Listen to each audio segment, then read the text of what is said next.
Well, it's time for another lovely out-of-schedule emergency upload.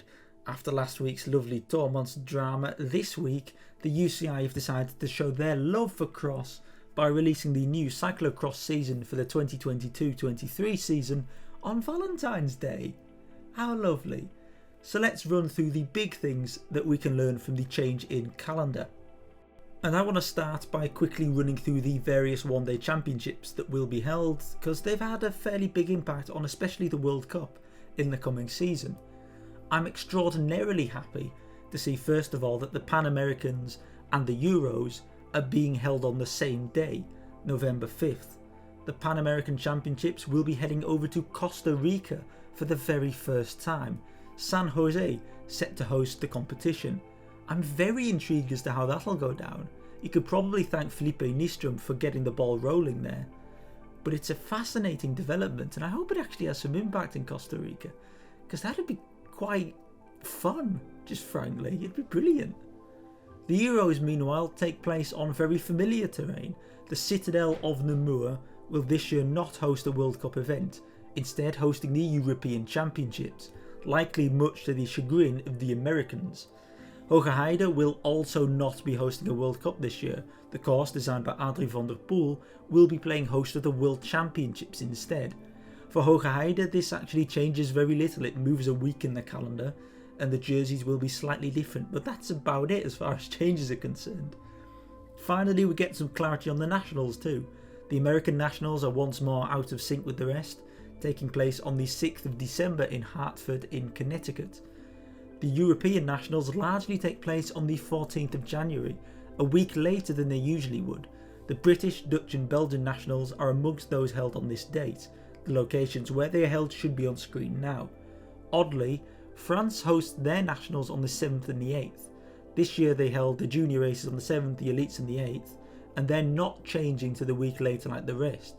This is usually fine, but this year on the 8th, they'll be clashing with the World Cup in Zonhoven, which seems like a bit of a miscommunication and a bit of a problem outright, because you'd want the French riders in Zonhoven. It's a bit of a weird development, and I kind of hope it changes, because I want to see the French in Zonhoven, because a few of the French have done pretty well around there in the past, and it's an iconic course. With that said, we'll get back to the World Cup and to Zonhoven and everything else shortly, but I first want to run through some Belgian domestic changes and start by saying hooray, Gavre is back where it belongs, on the 3rd of December in the middle of the season. Placing it after the Worlds this year was a heinous crime, and to see it rectified is absolutely brilliant. The other big domestic change in Belgium is that Coxade is leaving the World Cup, stating it costs too much and they want more freedom in their organisation. What exactly that means in detail is a bit of a mystery, but it means the Downer course will now likely be joining the Exterieur Trophée.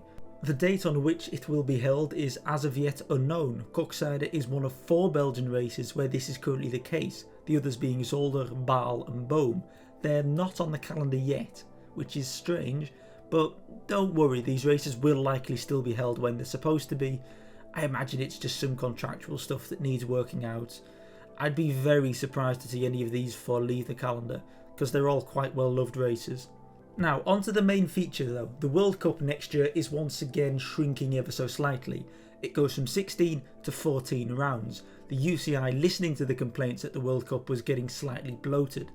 The missing 2 rounds can be explained fairly easily as well, as Namur and Hogeheide have other commitments next year. However, they aren't the only World Cup changes. 3 rounds have been cut compared to last year, with 3 replacement rounds coming in. After hosting a first ever World Cup last year, Flamanville has once again left the calendar. The French cross got screwed over a little bit by riders choosing not to travel last year, and seemingly the UCI have decided one French race in Besançon is enough. The other crosses missing out are the aforementioned Coxade, who made the conscious decision to step out, and Jingle Cross in Iowa City. The USA usually hosts 2 crosses. In recent years that has settled into being Waterloo and Iowa. That was until Fayetteville appeared. This has put the UCI into a bit of a difficult position, because they had to cut one of the 3 rounds from last year, and with Fayetteville being quite frankly the best of the 3, They've had to cut one of the other two races, which is really a shame because I think they're both just good races to have. However, it's imperative for American cross in general, I think, to have Fayetteville. So whilst it's a shame to lose Iowa, I understand it and I can rationalise it. Now though, with 3 races missing, 3 new races enter. Let's look at those. The first of the 3 looks to be a bit of a replacement for Hoge Heide this year. Being held earlier in the season, the Dutch safari park Beekse Bergen will be hosting a World Cup event for the first time. The course is about an hour or so east of Hoge Heide and right on the Belgian border. The town where the park is set, Hilvarenbeek, has hosted numerous crosses before, including the Dutch Nationals a handful of times, most recently for Lars van der Haar's first national title back in 2013. The layout used in the 90s looks absolutely incredible, and I'd really actually want to see this happen. I'm actually quite excited to see this one. Another place I'm quite excited to see will be the race that's going to be seemingly replacing Flamanville. The World Cup will be returning to Spain for the first time since Igor in 2011. Resort town Benidorm, best known to me as that place fat balding English people go on holiday to, will host a World Cup for the very first time. Now usually this slot isn't a great slot in the calendar. The 22nd of January will see most riders head on training camps before the Worlds. That's exactly what happened to Flamanville this year. Benidorm though is a mere 25 minutes or so from Calpe, the place where a lot of these training camps take place nowadays. The UCI seem to be trying to smartly give the riders an option of doing both a training camp and the race. If it works remains to be seen, but I think it's a very clever idea. There is as of yet no information available as to what the course will look like, but a quick Google search of Benidorm will show you it's definitely quite hilly. It's generally always warm in Benidorm too, and it's a fairly dry place. I'd expect the course to share some similarities with this course in Chativa, which is not all that far north of Benidorm and in a similar climate. And if it is similar to this course, I'd be quite happy, because this looks really good as well. And finally, the last World Cup is currently still listed as to be announced, but is almost certain to be held somewhere around Greater London in the United Kingdom. The reason the cross is not properly announced yet is seemingly due to the fact that not all contracts have seemingly been signed. The cross is due to be held at Crystal Palace Park in South London, which is not the most interesting looking place on a first view. It's hilly but not super hilly, there's no major features, but it's in London. There's definitely enough space to create something, and it almost guarantees a good crowd. If something goes wrong with signing off on using the park, the backup plan is another location somewhere in southeast England. The forerunner to take over would seemingly be the Ardingly Showground, just south of Crawley, the course that hosted the British Nationals last year. I've also seen Gravesend be mentioned a few times. There's a cyclo-park there that has hosted the Nationals before too. Whatever happens, the 11th of December should almost certainly be the second time the United Kingdom hosts a Cyclocross World Cup. This announcement, combined with Benidorm, makes this arguably the most international World Cup ever. We will race next year in the USA, UK, the Netherlands, Belgium, France, Spain, Italy and the Czech Republic. Quite the collection, with some strange shifts in the calendar too, and that's the last bit I just want to talk about, just so that everybody knows exactly what's going on. So the World Cup will start in October with Waterloo and Fayetteville in America, before we shift over to Europe once more.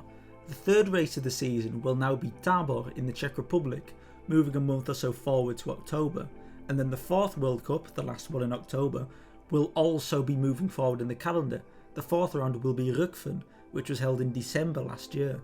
Then round number 5 will be the new one in Beekse Bergen. They'll be on the 13th of November, before a week later we get Overijse. Overijse will be held deeper into the calendar once more, meaning they should get more of a crowd as well. Hulst then moves from its early January date to the 27th of November to be the 7th round, before Antwerp stays in its date to the 4th of December. Hopefully it won't get cancelled this year. Then we get the UK on the 11th, likely to bring some big riders in, before Val di Zola's moved a week back into the Namur slot, and then we get Dendermonde in its Boxing Day place that it's had for the past 2 years. After that, January brings the last 3 World Cups, with fairly large shifts in date. Zonhoven is now on the 8th of January, making it probably the final part of the Chaos Periode and guaranteeing the girl will see the biggest races in peak flight. I'm actually really excited about this change because it means we'll probably see the Americans make their Zonhoven debut, but even more so, it'll give us a chance to see Pidcock, Van der Poel and Van Aert soaring into the girl once more. Then comes the Nationals and then Benidorm before we see the final race of this year's World Cup being held in Besançon. The cross that last year was held in November will now be the final race before the World Championships. It's a lot of changes compared to last year, but generally I'm pretty happy with how it's turned out. I think it's a definite improvement compared to where we were last year. What are your thoughts? Feel free to leave them in the comments down below, and I'll be seeing you very soon with some more cyclocross content.